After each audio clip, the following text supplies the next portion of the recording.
Hey folks, Matt Cuda here again for another episode of the Matt Cuda Photography Podcast. Of course, my name is Matt Cuda, as I just said. I'll say it again. What are you going to do? Turn me off? Yeah, you can do that. Anyway, so aside from my silliness to start with here, Day 3 of St. Augustine. What a nice place to visit. A historic city. A bit crowded in late April, but nonetheless a nice place to visit. Great for wild birds, particularly wading birds nesting in spring. So that's what we're going to talk about today. Day 3. I added a few more pics for day 3. I think I'm 10 photographs. So let's go ahead and start going through these and talk about them. The first one here is a snowy egret in breeding plumage. We can tell that because his lures are this pink color. The bird itself is actually vocalizing here, and I know it looks like he's trying to hawk up something, but that's not what he's doing. He is actually vocalizing, and he is being very funny. I don't know if you know this about snowy egrets, but they are hilarious. Snowy egrets make the funniest sounds. I wished I had one here to show you. Maybe I'll add one in the video later so you can hear what it says. Hear what it sounds like. It sounds like something from another planet. It's like Hollywood cartoon alien or something. Very, very cool. But he is doing that, probably not doing that noise here, but he is definitely letting people know he's boss. And I saw that throughout the day that day. Lots of vocalizing, lots of squabbling and things. And I don't know why, but some days I've noticed that more with snowies particularly. I know when I'm at Merritt Island also I've witnessed this where some days they're very vocal, some days they're not. Even in the non-breeding season. So here we have a beautiful snowy egret, one of my favorite wading birds, against a blue sky, natural blue, beautiful foliage, green foliage here, some palms coming through. I don't know if that's a mangrove there. I can't tell from this picture. It might be mangroves. You can actually see its tongue, and I'll get a better picture of this here maybe to you, but you can actually see a tongue here sticking up, and that's what they do whenever they're in this gesture. But common to see this on certain days.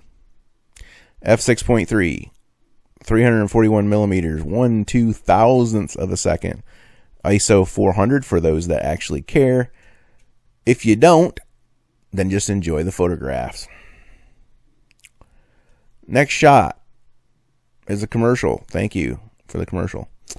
Okay, so next shot we have a cattle egret with a wing flap. Now, I am a sucker for wing flap photographs. I love wing flap photographs. And I think the reason for it is that, one, it tends to fill the frame. Two, it makes a pleasing kind of, I don't know, maybe I call it a bald eagle pose or something where their wings are out to the sides like this. Ducks will do this frequently as well. But the cattle egret also has one of the most amazing eyes that you've ever seen. This just bright red orange eyes and the red orange beak and yellow, and of course the head gets this they have that year round, but this time of year it gets particularly dark. The crest here and on the belly. And they're a neat little bird. And I'll tell you what, I'll tell you a little story on these guys. My brother and I were at Black Point Wildlife Drive down in Merritt Island a couple years back, and what these guys were doing was, and I don't know if you know why they call them cattle egrets. Okay, the reason they call them cattle egrets is because they would travel with cattle, and as the cattle would kick up the dust as they walked, the cattle egret would go in behind them and eat any of the bugs that were stirred up, or reptiles or whatever. So what they do at Black Point sometimes, if they're in flocks, they will follow your vehicle in the same way they follow a cow or buffalo or whatever. And what they do is they look for your car to stir things up, get the wildlife to move, and so they can snatch them. Well, on this day, they were actually eating lizards. And as we would drive by, they would follow our car, and they followed us. We probably went like 2 miles an hour, and they would follow us all the way down Black Point, hopping from bush to bush, eating these lizards as we scared them a little bit and would, get them to move. And I thought that was the coolest thing. My brother and I, we photographed them for probably a good hour as we went down that wildlife drive. We laughed and laughed at these guys. Hilarious birds. The smaller wading birds tend to be funnier. They tend to be more animated. The larger birds, like your great blues and your great egrets, they're like that too, some, but mostly they're stalkers, and they're just really quiet, and they move very slowly and so forth.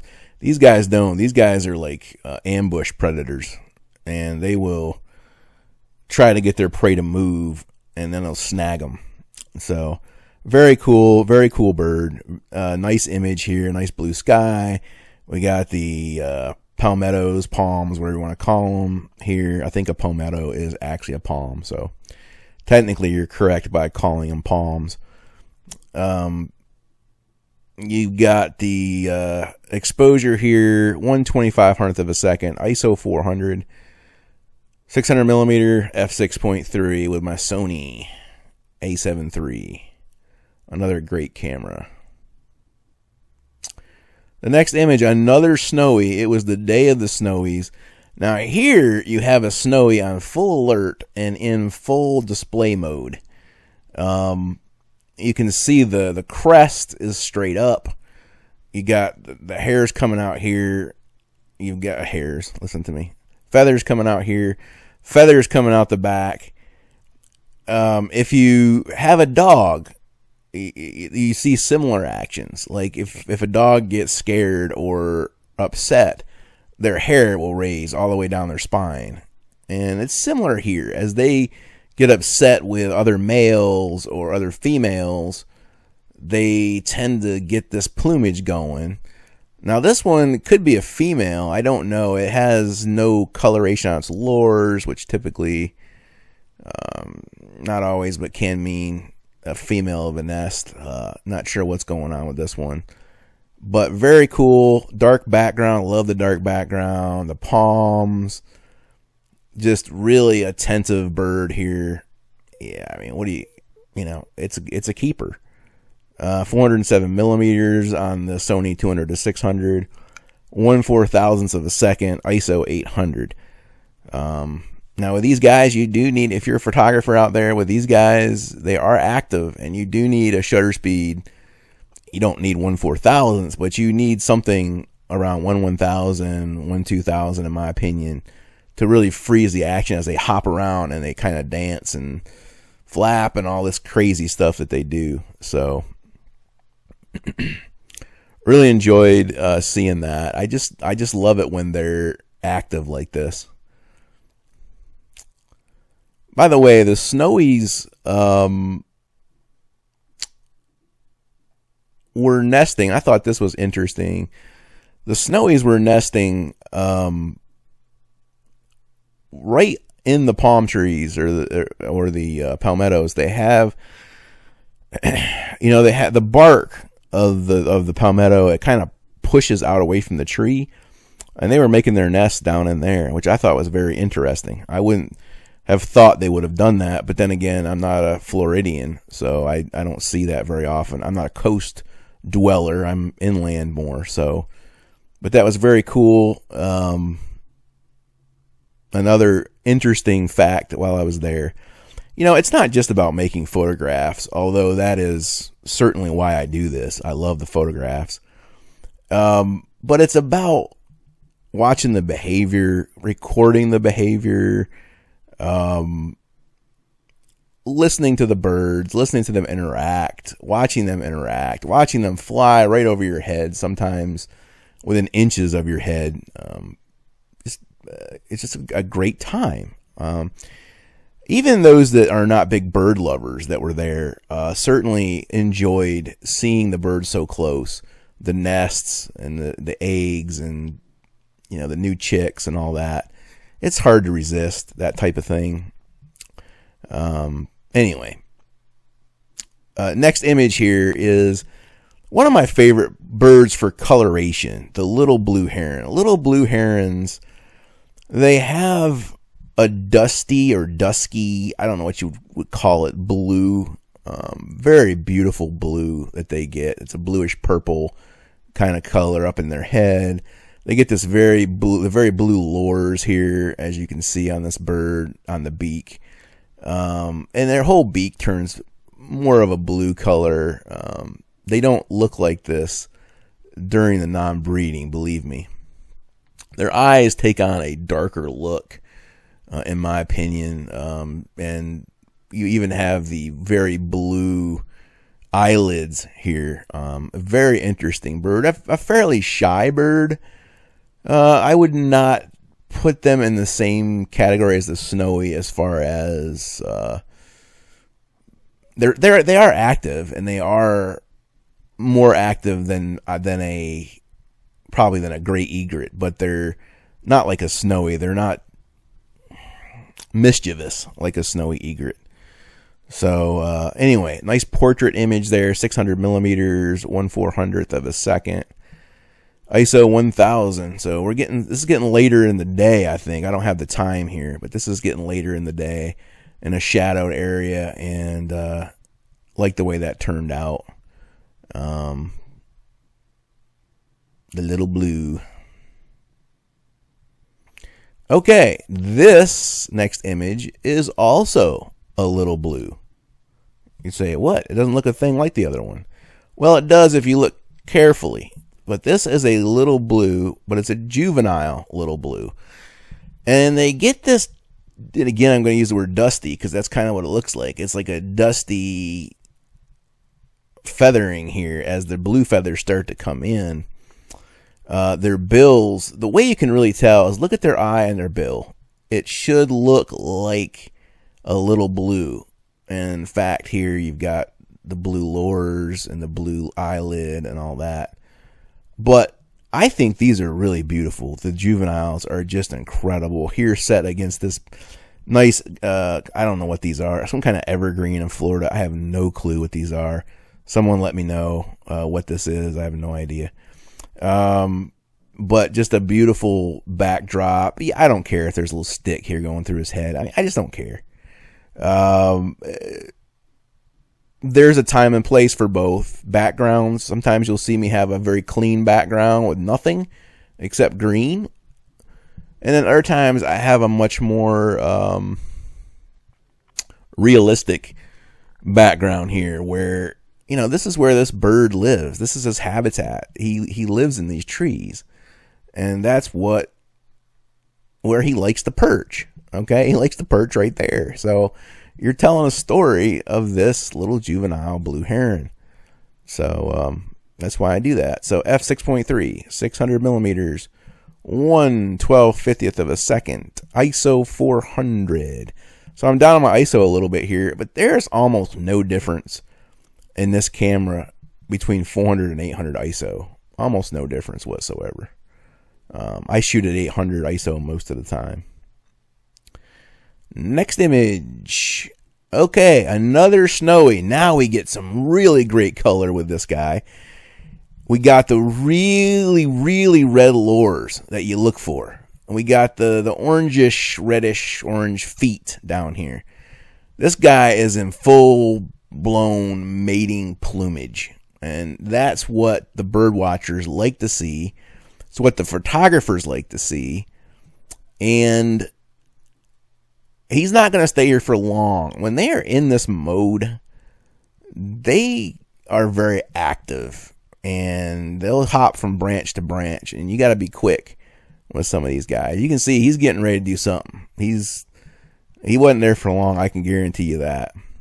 But this is a great example of that breeding plumage for the snowy egret. And snowies, I find them a lot in North Carolina, even inland. They will come inland at some of the shallower lakes that we have where they can feed in the shallows. And you'll see them from time to time inland. Not that uncommon around here. So, yeah, 260 millimeters. He's in a little closer to me, 1/250th of a second. I might have popped some flash on this guy. I think it looks like I might have. A little faux flash there. It says flash didn't fire, but that just means I didn't have a flash that communicates directly with the Sony. All right, so the a lot of snowy egrets on day 3. Another snowy egret. This might be the same one at a different time. I don't know. It looks, I don't know. His lure is not quite as red. But again, those nice orangish, reddish, yellow feet down here. He's in beautiful flight here with his head just kind of craned up a little bit. I love the lighting on this shot. The background could be better, but I'm okay with it. It shows their habitat that they live in. This was not shot in 2019. Apologize for that. That was me being stupid, and I did not select the right copyright for these images. So some of these you will see with 2019 on them because I'm stupid. I shot this at 467 millimeters, 1/4000th of a second to be able to freeze those birds' wings. ISO 640. So getting a little bit lower there in ISO. Beautiful bird. Beautiful bird. Not so much my photography always, but a beautiful subject really makes me happy. More so than my photography in some ways. All right, let's get to this girl. Okay, next image. This girl, she was a subject of a lot of conversation among the photographers as we waited impatiently for her eggs to hatch. And she was very close to the boardwalk area. Beautiful specimen, beautiful red eyes, beautiful pink plumage, beautiful nest right here against this tree. Just really set off everything. I love the background's nice and clean for the most part. The good news is she hatched the next day, I believe. Her chicks were so small though that we couldn't get good pictures of them because they were so far down in the nest. But boy, was she was something. She was such a good mother, sitting there constantly adjusting the sticks on her nest. It's interesting to watch bird behavior too, in the sense that, and you see this with mammals as well, but how one is a better mother than another. How many times did I see what I would call a crazy mess going on with a nest? And this is an example of a mother here. I know she's going to be a good mother, and I know she's going to keep the household going smoothly. I can tell that.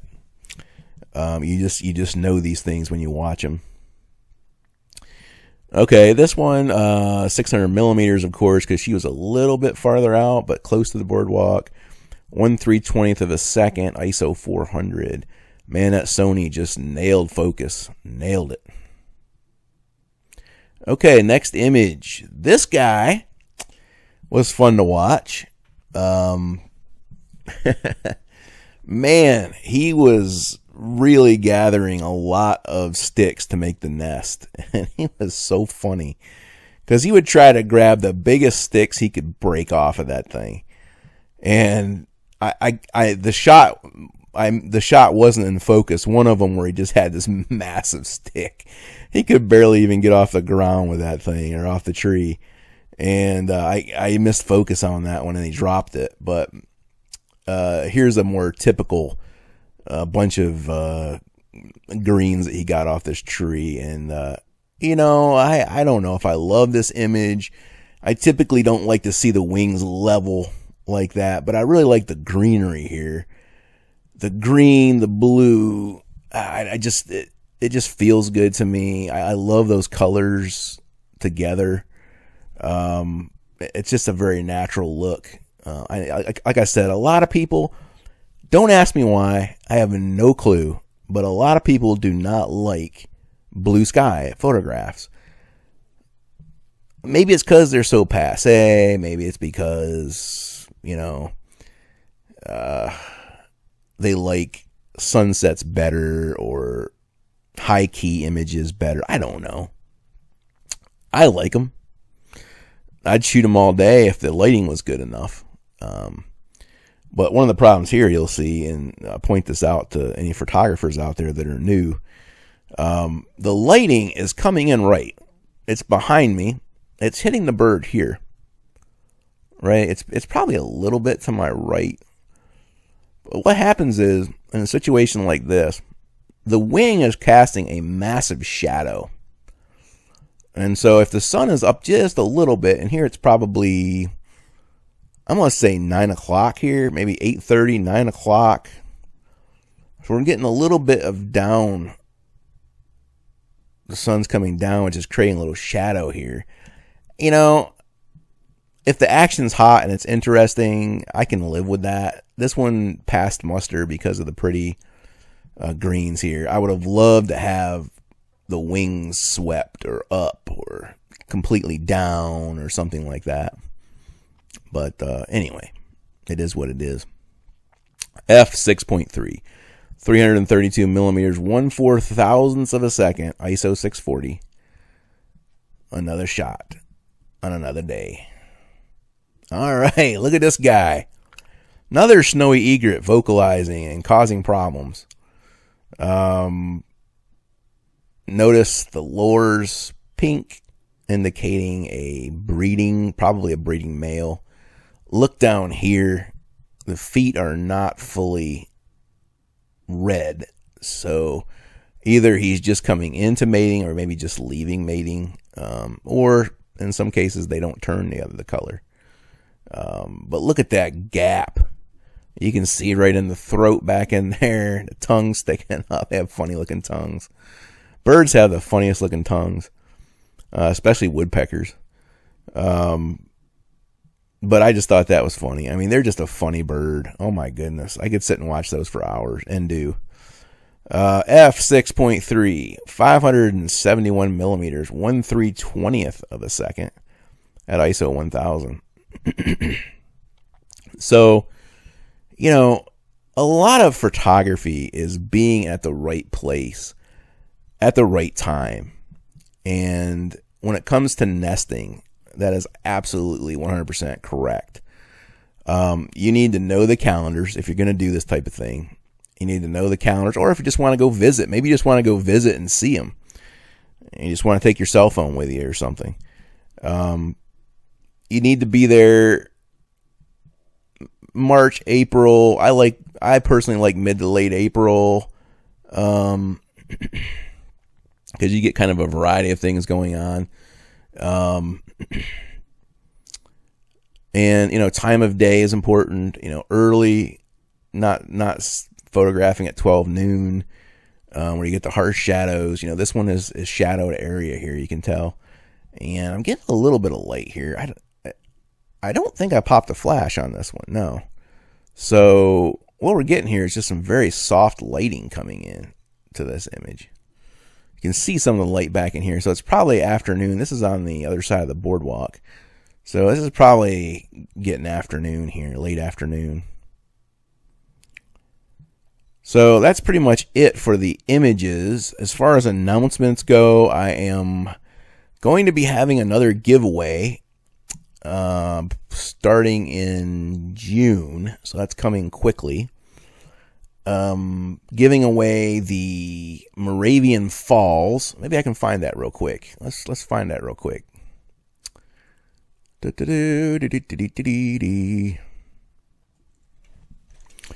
But Moravian Falls, one of my better scenic shots. I don't know if you classify falls as scenics, but I do. Oh, there it is. Yeah. Here we go. Moravian Falls, beautiful early morning shot, nice silky water, taken way back in 2013, June 4, 2013, early in the morning. Beautiful greens in this shot, and just wow, one of my favorites without a doubt. That one's gonna be giving that 12 by 18 away on that one. What did I get in that? Is that gonna be? I believe it's gonna be a metallic print. I might have done this one in fine art watercolor. I'm not sure on that one. I'll have to check. But yeah, I'll be giving that away. Be looking for that. So that's coming up.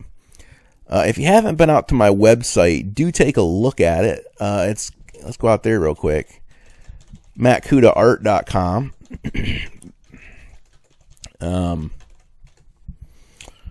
Oh, this site cannot be reached. That's because I didn't spell it right.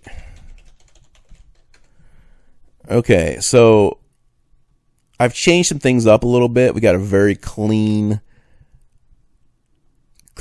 details out here now. You're going to see, if you go into Wading Birds, you're going to be able to go in here and purchase about everything you've seen today and some you haven't seen yet out there. So go ahead and take a look at that. Lots of wading birds and breeding plumage and sunlight, sunsets.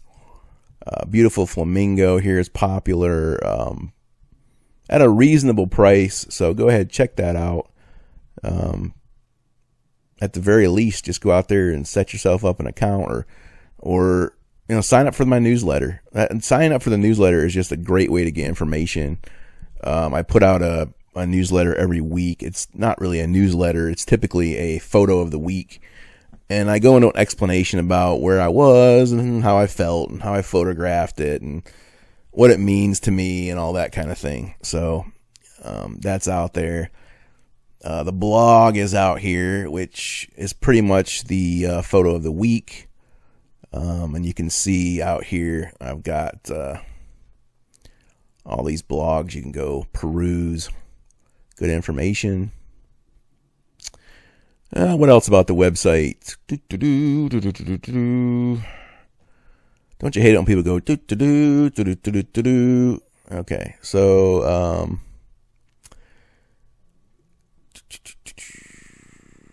newsletter. Yeah. So newsletter is easy. Just go in the newsletter, sign up for it. I don't spam you. I run sales periodically. You might get a sale email from time to time. You automatically save 20% on your first order for signing up. Can't beat that with a stick, guys. 20% off. Prices starting around $33. All kind of options. Just stunning amount of options out there. As a matter of fact, let me just show you real quick. I don't normally do this, but let me just show you all the options just on one image. It's really quite amazing. Let's say, we want to do the black bear, which is extremely popular, by the way, to say the least.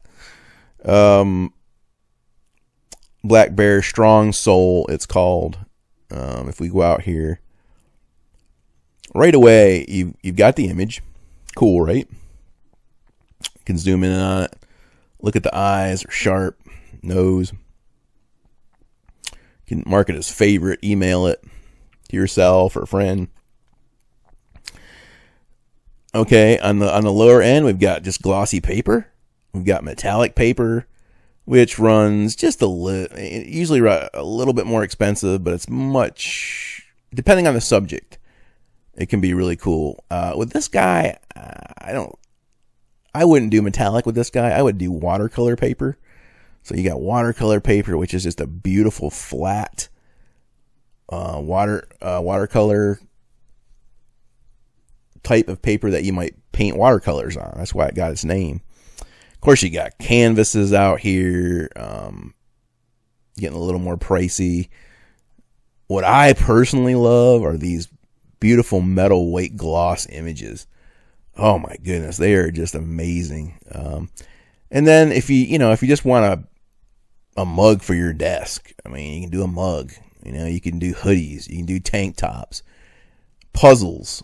I wouldn't do it like this. Now, I wouldn't buy this cup with these eyeballs like this, but I'm just giving that as an example. You got puzzles, which is very cool.